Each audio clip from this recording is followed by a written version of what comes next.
Fala aí pessoal, bora continuar nossa conversa sobre as provas de Boston e Londres. Chegamos ao terceiro vídeo da série e nesse vídeo a gente vai falar sobre tudo nos mínimos detalhes. Nos dois primeiros vídeos que eu dei pra vocês foi só um gostinho de como foi Boston, como foi Londres, mas o que interessa mesmo é o processo, não é verdade? Eu fiz uma série de anotações aqui, a gente vai discutir tudo que eu anotei, então a gente vai falar bastante hoje sobre ciclo de treinamento, estratégias de recuperação, peso e dieta, suplementação, fortalecimento, polimento, estratégia para as duas provas, o que aconteceu na semana da primeira prova, na semana que antecedeu a segunda prova e no final eu vou falar sobre algumas curiosidades para vocês e muito aprendizado. Então fica até o final, tem muita coisa bacana, a gente vai passar por toda essa lista discutindo ponto a ponto. Eu sou Valdir Braga, este é o nosso canal Corrida e Performance, bora!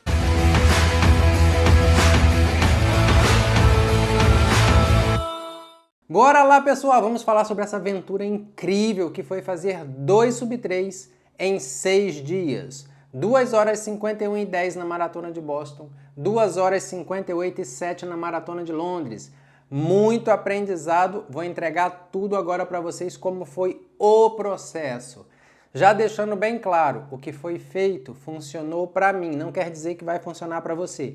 Mas é bom a gente entender como a coisa acontece. Esses resultados, eles não surgem do nada. Tem toda uma preparação por trás, tem uma série de cuidados por trás e a gente vai discutir nos mínimos detalhes aqui. Peço paciência porque eu vou estar olhando aqui no meu caderno, porque eu anotei tudo.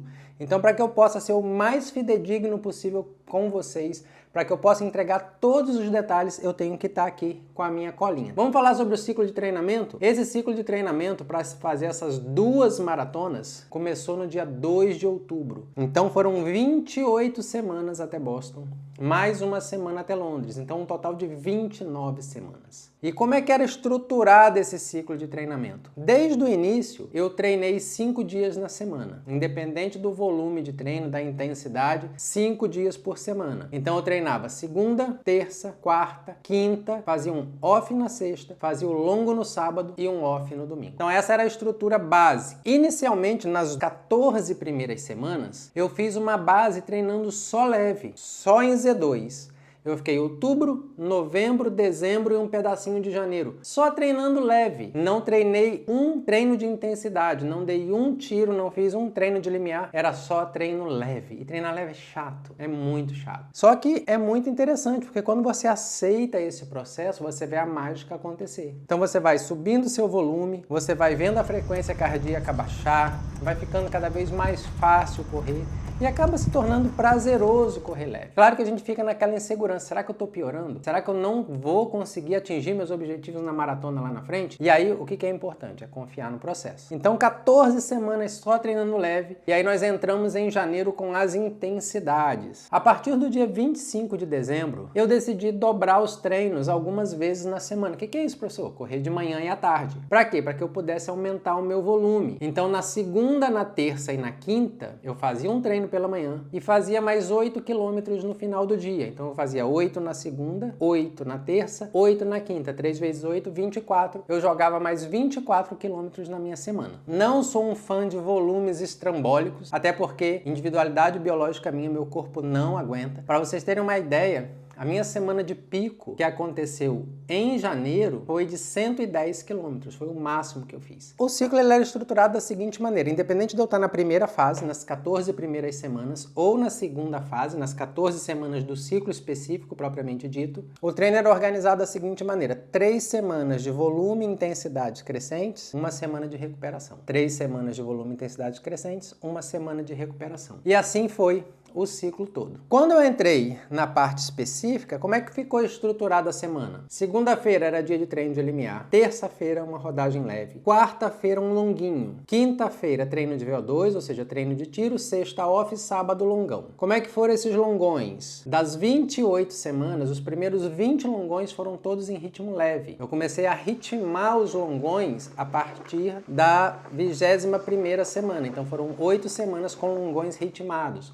com trechinhos em ritmo de prova. O primeiro longão teve um ritmo de prova de 4:15, o último longão, o ritmo de prova já havia sido encaixado em 3:58, para mostrar a evolução ao longo desse processo. Em relação ao volume desses longões, como é que eu fiz? Eu não gosto também de longão de 34, 35, 38. Se você vai fazer isso, é melhor fazer a maratona. Mas eu fiz 8 longos de 30 km e fiz um longão apenas de 32 km, com 16 km em ritmo de prova. Foi o maior trecho ritmado, faltando 3 semanas para a maratona. Então eu fiz vários longões de 30, no mês de janeiro, por exemplo, todo sábado eu fazia 30, mas eu fui chegar a 32 naquela semana mais importante, faltando 3 semanas para a prova, para fazer os 32 com 16 em ritmo de prova e dar início ao polimento. Em relação aos volumes, os volumes mensais, já que eu falei que o máximo que eu cheguei na semana foi 110, mas girava entre 80 e 90 por semana. Então vamos lá, vou passar os números aqui para vocês. Em outubro foram 244 quilômetros, 302 em novembro, 388 quilômetros em dezembro, 456 quilômetros em janeiro, 341 em fevereiro, 361 em março, 100 quilômetros em abril. Observem que eu comecei a dobrar o treino no Natal e por volta do dia 15 de fevereiro eu parei de colocar o segundo treino. Por quê? Porque eu encerrei o bloco de treinos leves,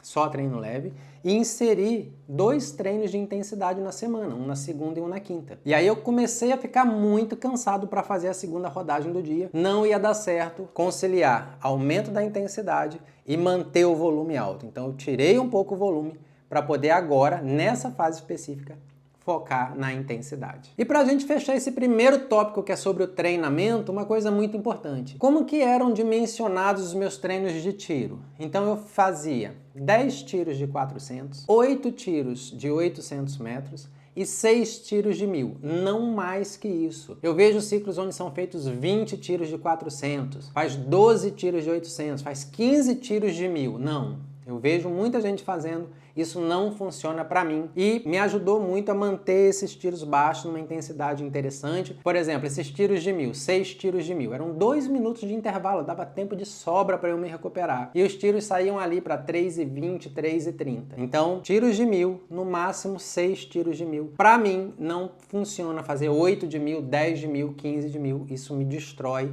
6 para mim é mais que suficiente. Vamos passar para o próximo tópico agora. Vamos agora para a questão da recuperação, estratégias de recuperação. Isso é fundamental para quem está num ciclo de maratona, independente de ser a sua primeira maratona ou ser a sua 20ª maratona. Como é que era essa recuperação? Eu tenho um fisioterapeuta da minha confiança, o Dr. Márcio Guimarães.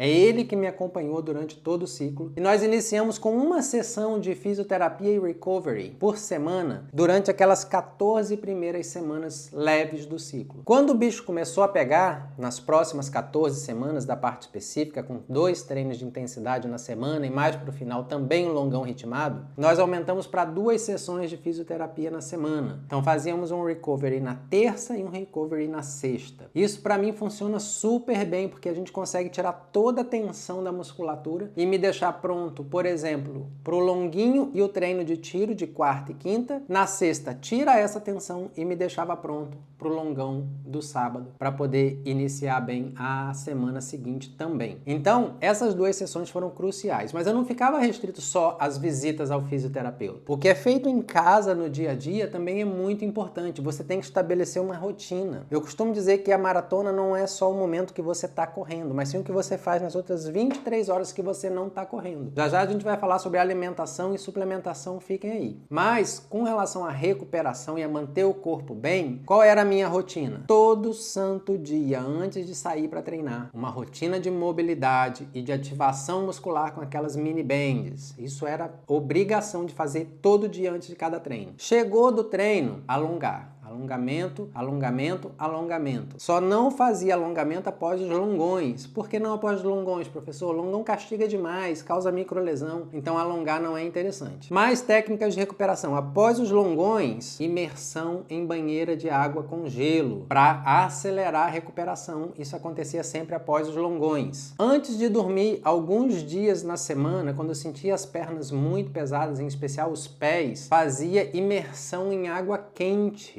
do meio da canela para baixo. Isso relaxa muito a musculatura ali, ó, da fáscia plantar, relaxa os pés e ajuda também na recuperação. No outro dia o pé tá levinho para poder aguentar a pancada todo dia batendo no chão. Então percebam que a gente faz várias técnicas em casa também, para que a gente possa se manter inteiro. Hoje o vídeo vai ser longo, tá gostando do bate-papo, não tá? Até agora eu já entreguei um conteúdo bacana, não foi? Então deixa o like, se inscreve no canal. Vamos entrar agora na questão de dieta e peso. Com relação ao peso, eu comecei esse ciclo lá no dia 2 de outubro pesando 74,5 kg. Tava pesadinho, tava gordinho. Dá pra ver nesse vídeo aqui, ó, tava bem cheinho, tinha feito um offzão, comendo como se não houvesse amanhã e foi a hora de focar. Tinha ali 28 semanas pela frente, dava tempo de correr atrás do baita prejuízo. Nas 14 primeiras semanas, que eram aquelas semanas leves, apertei a dieta, baixa caloria, para poder enxugar. No dia 15 de fevereiro, então de 2 de outubro até 15 de fevereiro, eu já cheguei ali, ó, pesando 59,7 kg. Então já tinha mandado todo aquele excesso de peso, todos aqueles 14 quilos e pouco, quase 15 quilos embora. Aí já tava bom de correr. Foi a hora de inserir os treinos de alta intensidade. Fazer intensidade pesado judia demais do corpo, então primeiro perde, depois bota a intensidade. E aí eu comecei a comer normal, comecei a me alimentar de maneira normal para poder me dar força, inclusive, para fazer os treinos de intensidade. E qual era a base da minha dieta? Bom,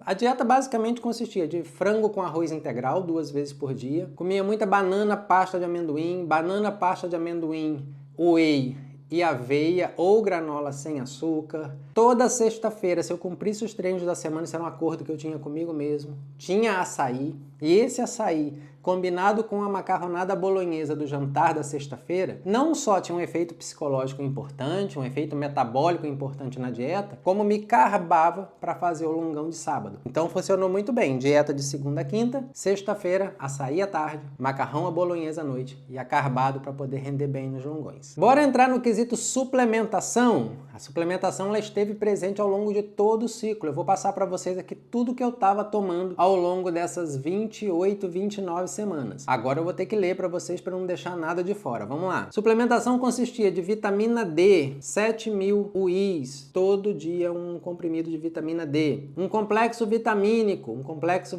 comercial de uma boa marca. Coenzima Q10, 250 mg por dia. Magnésio, 300 mg por dia. Probióticos da Biostater, para manter a microbiota intestinal em dia. Microbiota fundamental para performance. Tem link na descrição do vídeo para fazer a aquisição de probiótico da Biostater. Antes dos longões e ao final de cada treino da semana, fazia reposição hidroeletrolítica com líquids. Tem cupom também na descrição do vídeo para poder adquirir líquids com desconto, cupom Corrida e Performance. Por que isso? Aqui em João Pessoa é muito quente, então a transpiração é muito grande. Antes do longão, você tem que chegar hidratado e após cada treino tem que fazer a reposição hidroeletrolítica para você poder também acelerar a recuperação. Chegou em casa do treino? Pós-treino imediato, um scoop de whey, 5 gramas de glutamina. Isso para acelerar ao máximo a sua recuperação, passar o seu corpo daquele catabolismo que vinha te destruindo para um estado de anabolismo de reconstrução. 1 hora depois desse shake, fazia um café da manhã normal. E aí com pão integral, pasta de amendoim e café. Com relação aos géis nos longões, então todo longão que fosse maior que 21 km, eu inseria os géis para ir testando o gel, como meu organismo lidava com o gel para poder fazer essa mesma estratégia na prova. E para mim funciona muito bem um sachê de gel a cada 7 km.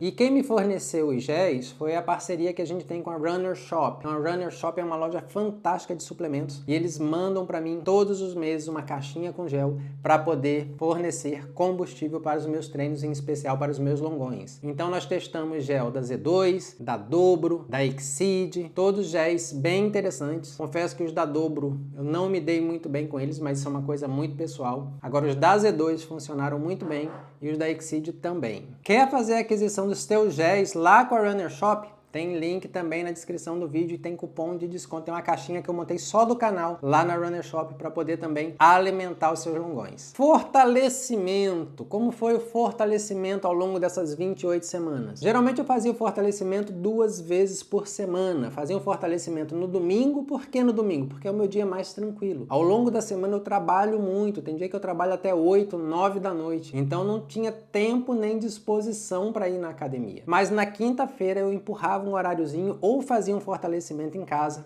ou ia na academia.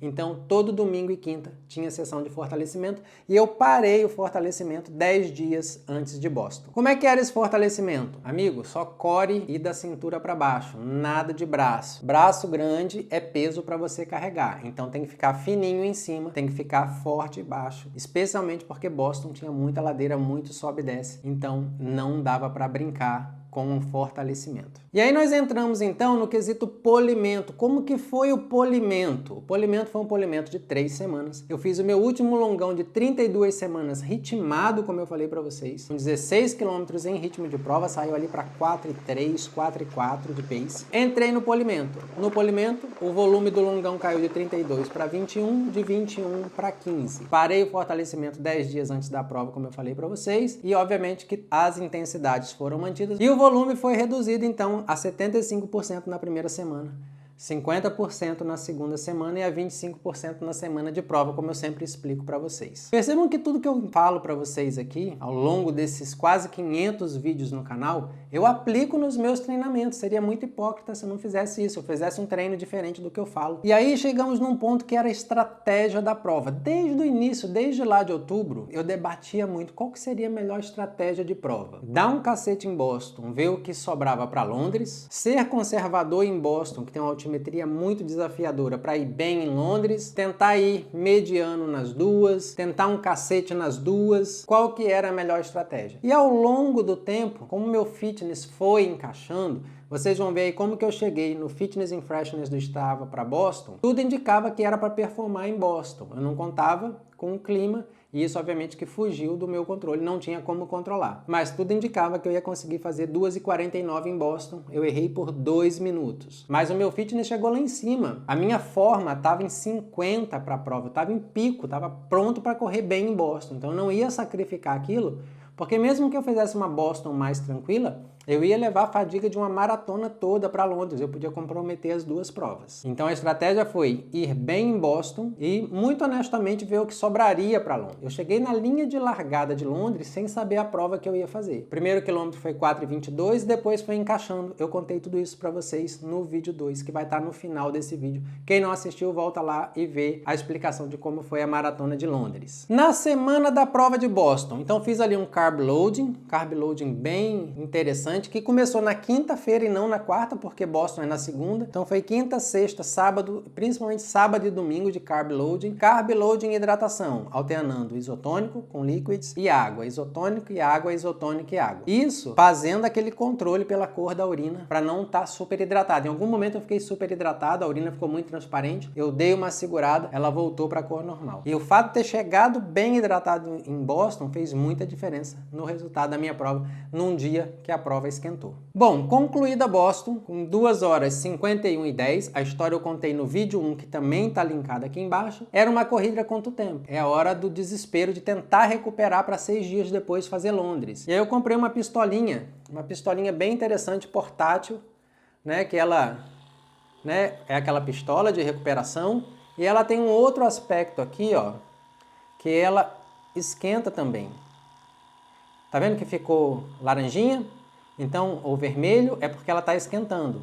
Então, ela tem aqui um ponto especial nela, onde você coloca esse plugin aqui, que é uma chapinha de ferro, e ela esquenta e ajuda muito na recuperação. Então, foi o que me salvou, foi o que me ajudou nessa minha recuperação nessa semana. Pistola e imersão em água quente, para poder aumentar a irrigação da musculatura, aumentar a nutrição e poder sugar todos esses metabólitos e acelerar a recuperação. Podia ter feito imersão em água gelada? Podia, mas quando você está num país onde já está frio, meu amigo, você entrar literalmente numa fria, numa gelada, não é para qualquer um não. Eu confesso a vocês que eu arreguei, eu preferi ficar só na água quente. E aí eu tive a chance de fazer 2 trotezinhos antes de Londres. Esse trote aconteceu na quarta-feira, então 2 dias depois de Boston. Fiz 8 quilômetros, doía tudo, tava difícil andar, eu ainda tentei correr. Já na quinta-feira, quando eu fiz o segundo trote de 7 quilômetros, a coisa já foi menos dolorida. Sinais que o corpo estava dando que ele estava se recuperando. Geralmente eu gosto de fazer um progressivo. Eu fiz isso antes de Boston, 6 quilômetros progressivos 2 dias antes da prova. E eu pensei em fazer esse progressivo nas vésperas de Londres, mas eu pensei bem, falei, quer saber? ficar esses 2 dias quietinho para dar tempo para o corpo descansar para ver o que vai sobrar para Londres. E acabou que Londres, como eu falei para vocês, embora eu tenha ido lá para a largada sem saber o que ia acontecer, o ritmo acabou encaixando, a respiração estava tranquila, a frequência cardíaca baixa em relação à minha frequência de prova, estava 150, 155, minha frequência de prova gira em torno de 162, 166, mas sempre com atenção ao corpo, e o corpo aguentou até o final. Fechei a maratona em 2 horas 58 e 7. Foi o meu RP em Londres também. Eu baixei 5 minutos do meu RP em Boston anterior, que eu tinha feito em Boston, e baixei 39 segundos do tempo que eu fiz o ano passado em Londres. O ano passado eu fiz 2:58:46, esse ano 2:58:07. Fiz muito menos força esse ano, foi mais fácil correr, inclusive consegui fazer um split negativo em Londres, coisa que eu nunca tinha feito nas minhas outras 9 maratonas. 2 majors concluídas, aprendizado. Muitos. Dentre eles, muito interessante fazer 2 maratonas com um ciclo só. Recomendo para todo mundo? De maneira nenhuma, não recomendo a ninguém. Muita gente veio me questionar, mas professor, já vai fazer outra maratona, professor? Meu Deus, mas o senhor não fala que tem que ficar 15 dias sem correr, tem que ficar 20 dias sem correr, tem que ficar 1 mês sem correr? Falo e continuo dizendo. Mas eu estou dentro de um projeto, e se a terminar as 6 majors em 12 meses, não tinha como esperar 30 dias, eles não iam adiar a maratona de Londres para que eu esperasse 30 dias para eu me recuperar. Então foi uma luta contra o tempo para acelerar minha recuperação, e no final deu tudo certo. Agora é me recuperar mais ainda. Agora sim, eu já estou há 8 dias sem correr, vou ficar uns 15 dias sem correr, e aí depois eu volto no meu treino bem devagarinho para começar a minha preparação para Berlim no dia 29 de setembro. Uma curiosidade que eu não tinha revelado para ninguém: assim que acabou a maratona de Londres, eu saí, encontrei Maia e a gente correu para o aeroporto, porque o nosso voo saía às 5:30 da tarde. Então eu fui com a roupa que eu tava, ela tava me esperando com um conjunto de moletom, eu vesti aquele moletom, a calça por cima da bermuda, a blusa por cima da roupa da corrida. O bom é que a gente não transpira, né? Numa prova fria, tava entre 8 e 12 graus, então você chega sequinho, e a gente correu, pegou o trem e foi pro aeroporto. Quando eu tô passando no raio-x do aeroporto, começou a apitar. Eu botei a mão no bolso da calça, não tinha nada. Aí o cara me separou e foi fazer uma revista. Quando ele revistou, que ele passou perto do meu bolso, apitou. Aí eu me toquei que eu ainda tava com a bermuda da prova. Quando eu enfiei a mão por dentro da calça para acessar o bolso da bermuda que eu puxei, ainda tinha sobrado um sachê de gel. Foi esse sachê de gel que estava apitando lá no raio-x do aeroporto.